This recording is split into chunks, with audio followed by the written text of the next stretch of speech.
queridos irmãos e irmãs. Inscrevam-se no meu canal, deixe seu like e faça seu comentário. E compartilhe esse vídeo. Nesse vídeo eu vou falar sobre José Smith, o profeta da restauração. Mas antes eu gostaria de deixar uma mensagem que está na Bíblia, no livro de Amós, capítulo 13, versículo 7.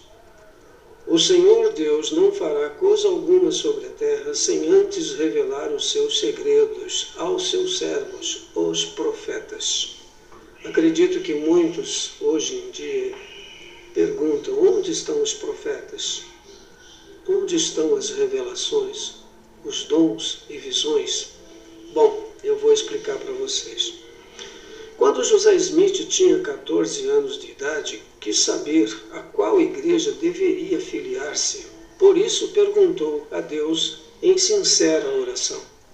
Em resposta à sua oração, Deus o Pai e seu Filho Jesus Cristo apareceram a José Smith e disseram-lhe que a verdadeira igreja de Jesus Cristo não estava sobre a terra e que o haviam escolhido para restaurá-la.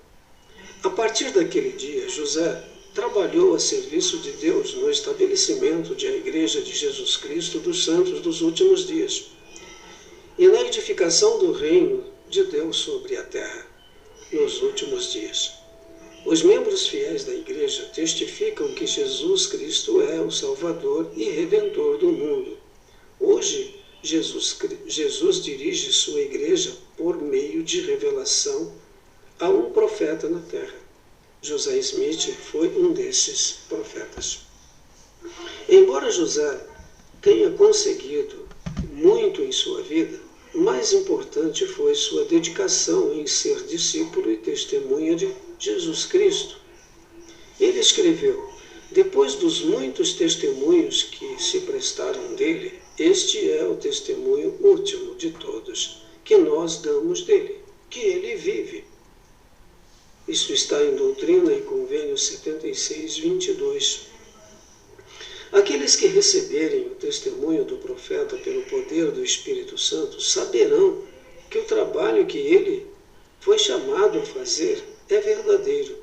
Também poderão conhecer a paz e a alegria que vem por intermédio do Salvador Jesus Cristo, a quem José Smith adorou e serviu. Qual é a igreja verdadeira? José Smith nasceu em 1805 na cidade de Sharon, estado de Vermont. Esta narrativa se inicia quando ele tinha 14 anos de idade.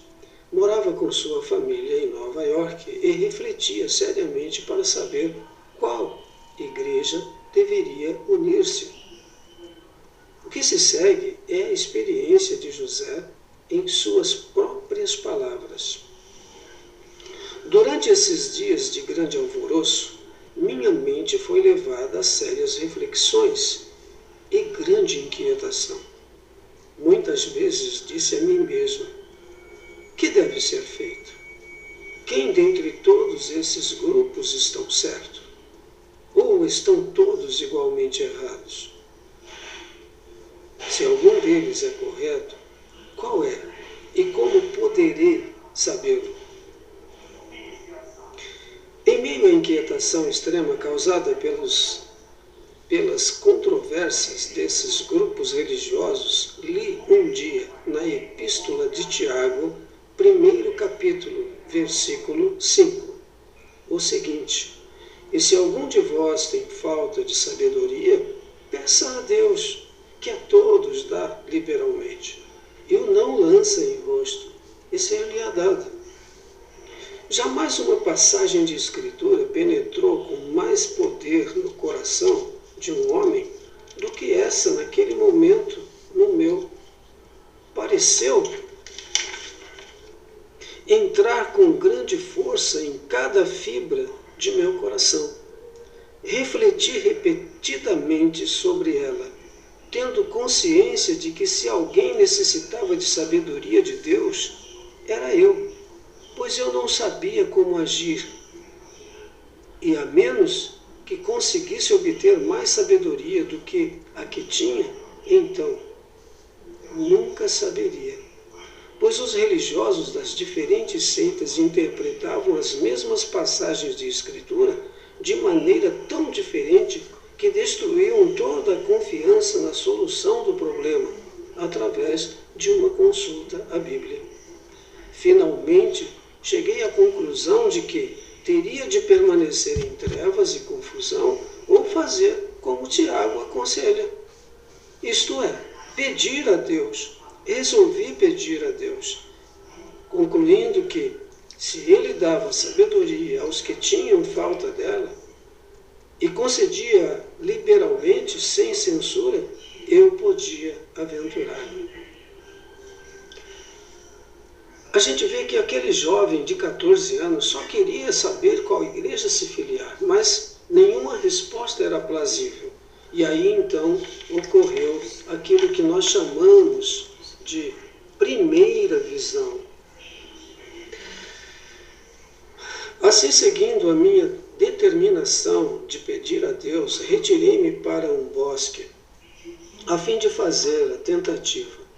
Foi na manhã de um belo e claro dia, no início da primavera de 1820. Era a primeira vez na vida que fazia tal tentativa, pois em meio a todas as ansiedades que tivera, jamais havia experimentado orar em voz alta. Depois de me haver retirado para um lugar que previamente escolhera, tendo olhado ao redor e encontrando-me só, ajoelhei-me e comecei a oferecer a Deus os desejos de meu coração. Apenas iniciara, imediatamente se apoderou de mim uma força que me dominou por completo. E tão assombrosa foi sua influência que se me travou a língua, de modo que eu não podia falar. Uma densa escuridão formou-se ao meu redor e pareceu-me que, por um momento, que eu estava condenado a uma destruição súbita. Mas usando todas as forças para clamar a Deus, que me livrasse do poder desse inimigo que me subjugara, no momento exato em que eu estava prestes a sucumbir ao desespero e abandonar-me à destruição. Não a uma ruína imaginária, mas ao poder de algum ser real do mundo invisível, que possuía uma força tão assombrosa como eu jamais sentira em qualquer ser. Exatamente nesse momento de grande alarme, vi um pilar de luz acima de minha cabeça, mais brilhante que o sol, que descia gradualmente sobre mim.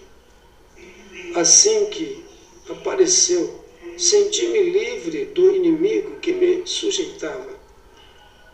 Quando a luz pousou sobre mim, vi dois personagens cujo esplendor e glória desafiam qualquer descrição.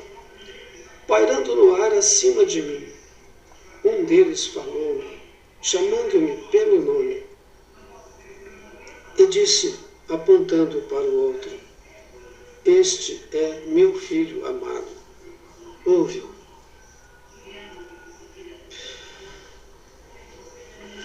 Meus queridos irmãos, vamos assimilar isso. O que você faria se você tivesse tido essa oportunidade de ver o Pai e o Filho? Pense bem.